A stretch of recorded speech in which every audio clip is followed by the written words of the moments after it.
Hello world, it's me Doji. Welcome back to my YouTube channel. And today guys, meron na naman tayong panibagong C++ activities. So without further ado, para hindi nyo na makita yung mukha ko dito sa screen, so open na natin yung mga code editor na gagamitin natin, okay?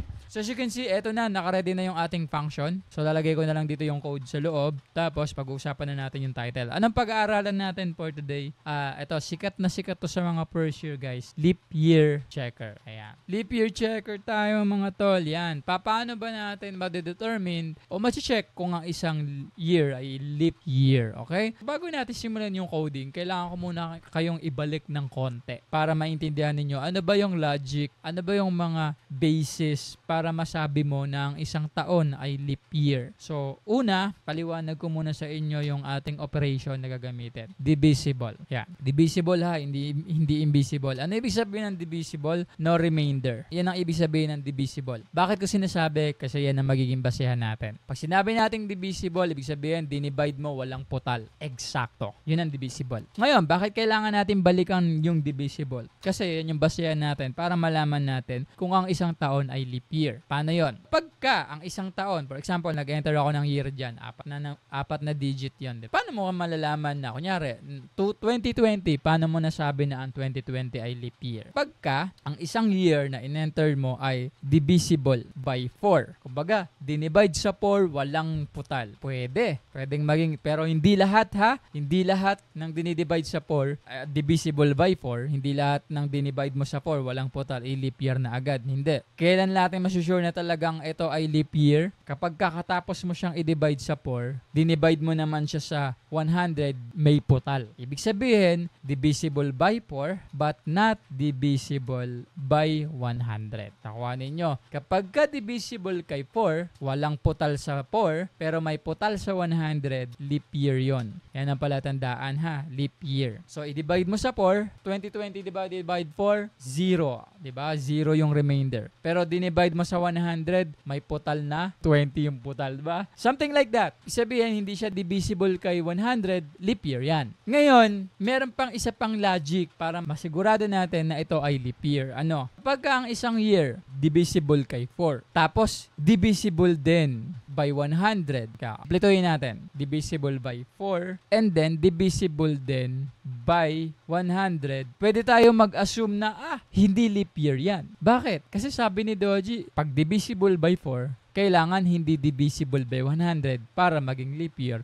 Kung ang isang year ay divisible by 4, tapos divisible din kay 100, automatic, hindi na yan leap year. No. Okay guys? There are times na hindi ko mo divisible kay 100, hindi na agad leap year. Merong mga taon na divisible kay 100, pero leap year pa din. Kailan? Kapag ka divisible by 4, divisible by 100, and also divisible by 400. So, ang kate sa utak, pero kailangan nating maintindihan para maintindihan natin yung code. Okay? So, yan yung dalawang logic para ma-determine mo kung ang isang year ay leap year. Divisible kay 4, pero hindi divisible kay 100. Ibig sabihin, pag dinivide kay 4, walang remainder. Pag dinivide kay 100, may remainder. Leap year yan. Pero hindi ibig sabihin guys na kapag dinivide kay 4, walang remainder. Dinivide kay 100, wala ring remainder. Hindi na leap year yan. No. Okay? Kahit divisible by 100, pwede pa ring leap year yan kapag divisible kay 400.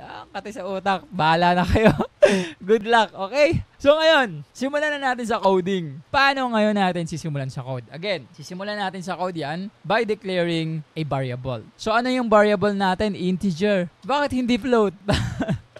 Meron bang 2025.5?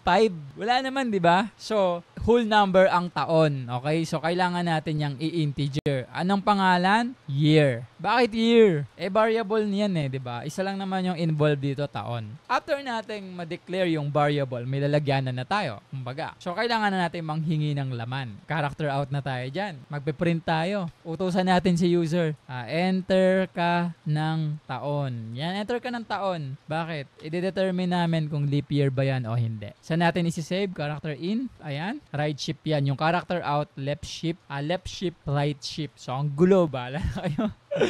So natin isi-save yung character in dun sa variable na year. Okay. Sabihin na natin na ito na, nakuha na natin yung taon na in-enter ni user. Ano ngayon yung next? Guys, sa tingin ninyo, deserve ba ng channel na to na ma-subscribe? If oo, please guys, don't forget to click the subscribe button kasi habang nag-grow yung community na to guys, yung channel natin is lalo kaming na-inspire na gumawa pa ng mas kapaki-pakinabang at mas madaling intindihin ng mga tutorial videos. And in return guys, we will always try to do our best to deliver more valuable contents. Yun lang, balik na tayo sa tutorial. Okay, kailangan na natin i-apply yung leap year logic. Lagay ako comment dito. Leap year logic.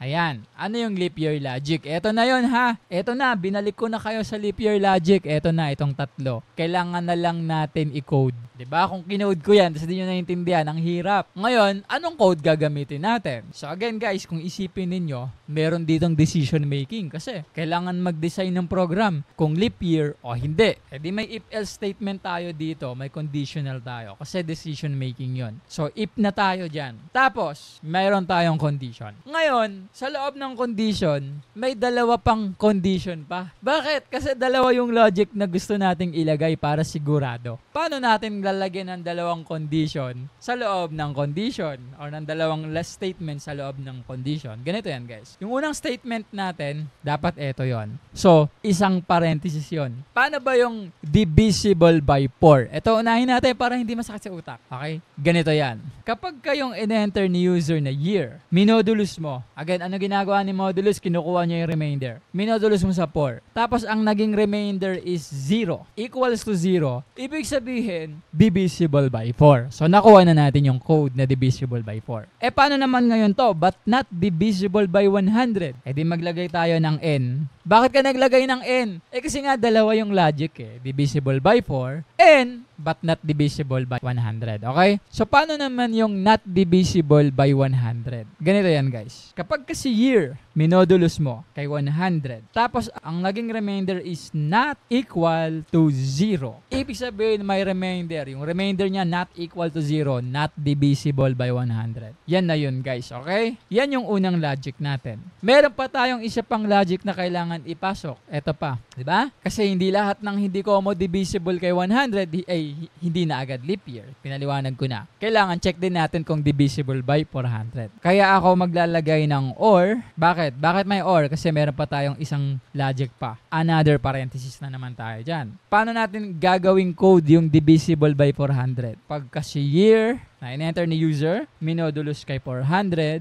ang sagot ay 0. Yan, ibig sabihin, divisible by 400 siya. Kapag ka ito guys, itong condition na to, itong leap year logic na to, nag-true, magpiprint tayo. Curly braces, character out. Ibig sabihin, left shift, ibig sabihin, this year is a leap year. Okay, nakuha ninyo. Then, semicolon, end of the statement. E paano kung hindi? E di else tayo dyan. Else.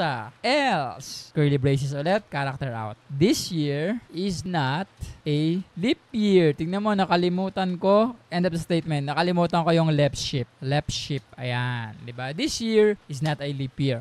Ngayon, pagod.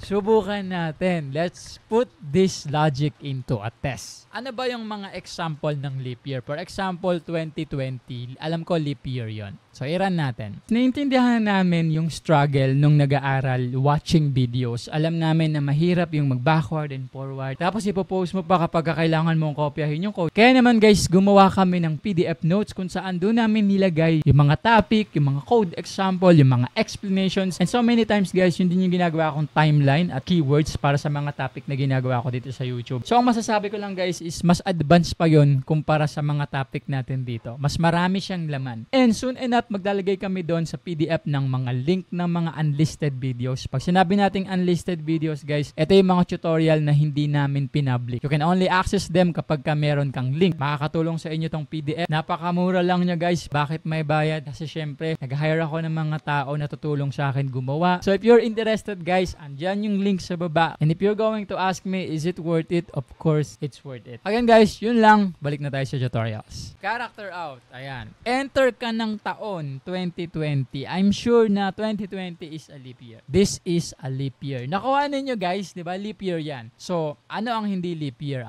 1990. Enter natin. 1990. Diba? Divisible by 100 but not by 400. So, 1990. This is not a leap year. Nakuha ninyo guys. So, ganyan lang yung code. Ganyan lang. Talaga, lang sa'yo. So, ganyan yung code guys kung paano tayo mag-determine ng leap year. Okay? Medyo sakit talaga sa ulo, di ba? Masakit talaga sa ulo pero kailangan mong intindihan kung gusto mong pumasa. Okay? So, hindi to spoon feeding. Nakita nyo naman, di ba? Ano to? Pagkain lang na isinusubo? Guys, hindi. In order for you to understand this, you must listen carefully. Para ka lang din nagkaroon ng professor. Pero, sobrang elaborative. Nakuha ninyo guys. Talagang syntax by syntax talagang pinag-aaralan natin. And, kung ganon yung nararamdaman mo, alam ko na hindi mo to pagdadamot sa mga kaklase mo, kaibigan, kasamahan mong nag-aaral, self-study. Share mo guys at mag-subscribe ka. And ito yung pinakamagandang part. Halimbawa, meron kang topic sa isip mo na sa tingin mo is hindi ko nadaanan. I-comment mo sa baba. Gagawa natin ng video, okay? Gagawa natin ng tutorial. Yun lang. Thank you so much for watching. See you on my next C++ activity.